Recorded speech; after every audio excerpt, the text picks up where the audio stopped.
Good morning and welcome to Nanny Cooks from Branson, Missouri. It's a beautiful day here in the Ozarks. It's nice and cool and crisp. I think it was down to like 24 this morning, but the sun is shining, so it's a great day. I want to start out today by giving you a little update on our Frugal January. And if you haven't joined us before, I'll just quickly tell you that in January, my hubby and I try to kind of rein things back in and go through our cabinets and freezer and use up what we have. Either we donate items or we use it here to cook with. So in January, we put a $50 bill in an envelope. And that's all we can spend on food for the month of January. Otherwise, we have to go through our cabinets and freezer and figure out what we're going to have. And today is January the 23rd, and we are down to, we have $18.44 left. So we got, what, 8 days to go? So we'll really have to watch it. So it's been a lot of fun though, and hubby has really gotten into it this year. In fact, he double checks our balance to make sure I'm not fudging on him. So it's been fun. I encourage you to try it. And also, I have a couple of fashion statements today. Our granddaughter made us t-shirts for Christmas, and mine says Nanny Cooks from Branson, Missouri. My husband says Nanny Cooks and I Eat from Branson, Missouri. But he's helping our son with a project today, so he couldn't model his new shirt. Also, I have this that my sister made. I'll step back so you can see it. She calls it a boa. And if you know me, I've always got a tea towel hanging on my shoulder because I'm such a messy cook. So this has really come in handy. And Becky, I sure could use a few more of them if you want to. Okay. Along with our Frugal January, I've got a couple of recipes today. One of them I found in what's called the Rural Missouri. It's an electric co-op book, and every month they have some recipes. Well, this month they had a recipe called Apple Butter Quick Bread. And I made it this morning, and it is really, really good. So here's, it has a streusel topping on it, and it slices real fine, and it's very moist because it has cream cheese in it, and butter, brown sugar, and flour, and of course the baking powder and soda. And I will post this recipe on our YouTube page because we won't take time this morning to mix the ingredients together. But if you want something that's really good and moist, it is. Now, if you can, like I do, every once in a while you'll have some jars that don't seal. Well, when that happens to me, I just stick them in the freezer. So I had some apple butter that didn't seal that I've had in the freezer for about a year. And to go along with our Frugal January, I was looking for ways to use it. So when I saw this recipe, I thought, aha. So I got these out of the freezer because this recipe calls for a cup of apple butter. And I think that's what helps it make it really, really moist. So be sure and try this recipe sometime.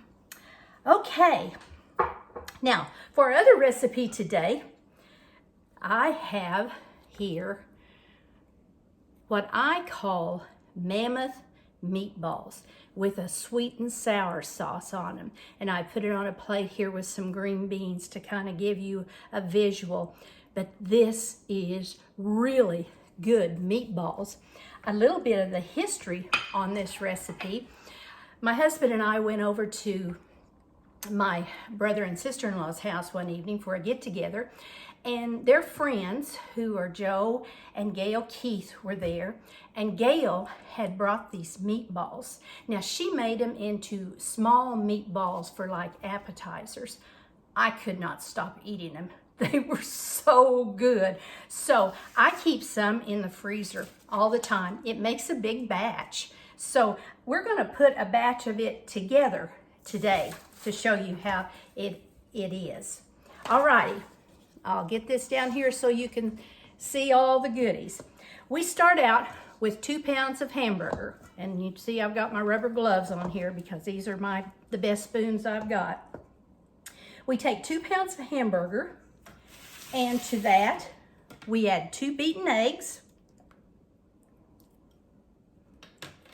2 cups of quick oats. Now I like the chopped kind, and I have also put in here 2 teaspoons of salt, a half a teaspoon of pepper, and 2 teaspoons of chili powder. So we're going to put that in there. It calls for a cup of finely chopped onions.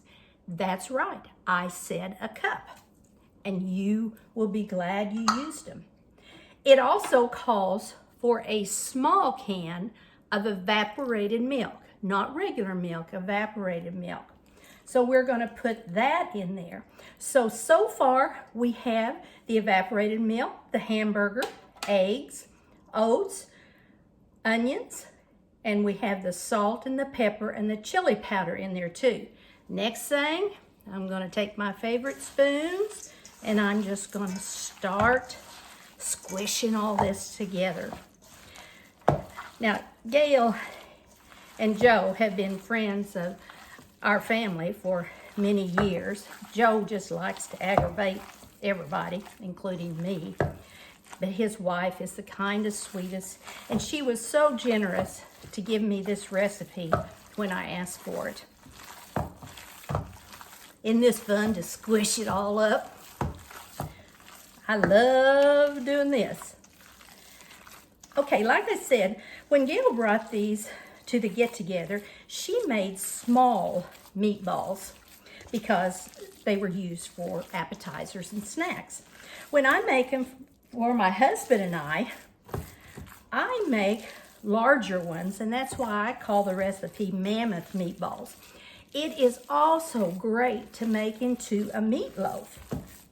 Now then, another important part of this recipe is the sauce that goes on top of it. Okay, I'm going to get rid of my spoons here, and I'm going to show you how we put this together.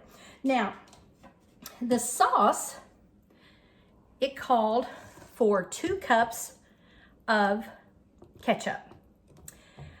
And being the frugal January, I didn't quite have enough ketchup. So I had part of a bottle of barbecue sauce. So I finished the 2 cups up with the barbecue sauce.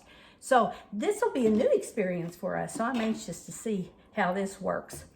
To this, you add 1.5 cups of brown sugar, 2 tablespoons of liquid smoke, and another 1/2 cup of onions. Yep, that's right.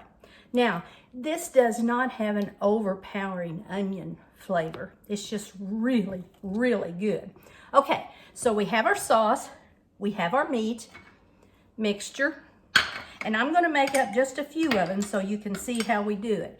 Now, like I said, Gail's were small, so I take an ice cream scoop and just scoop some out, and then I just roll it up a little bit and put it in here. We'll do one more of the little ones. This would be something your kids could help you do too.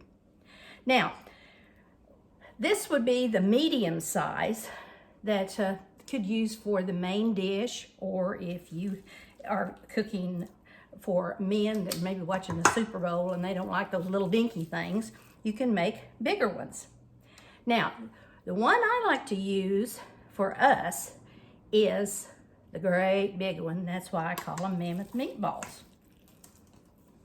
Okay, gonna roll that up here. Then I'll do one more.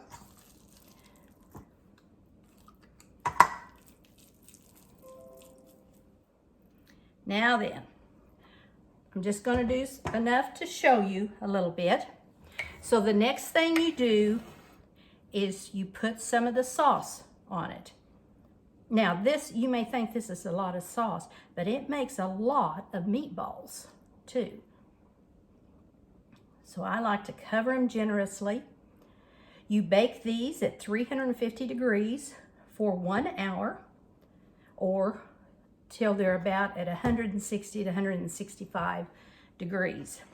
Now then, at this point, when, like I said, it makes a big batch, I make several containers and freeze them at this point. Of course, freeze them covered so the moisture won't get to them.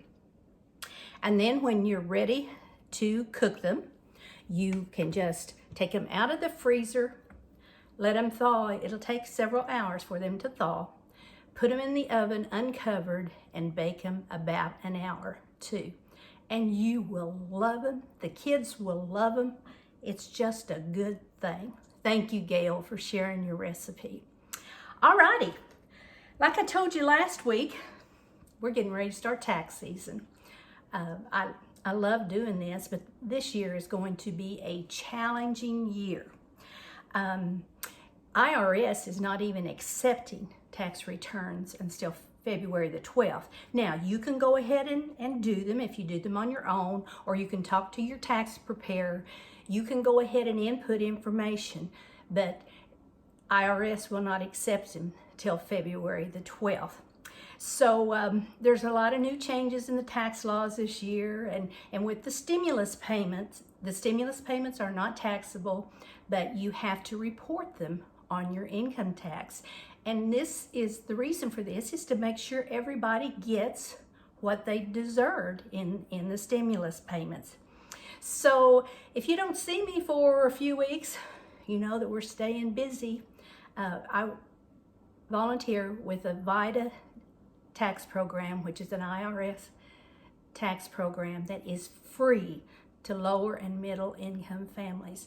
And you can, in Missouri, you can call your University of Missouri Extension office. I know I've said these things before, but I'm so impressed with this program for getting your taxes done. So you all have a great day. Don't forget to be kind and do something nice for somebody. It'll make you feel good. Have a good day. Bye-bye.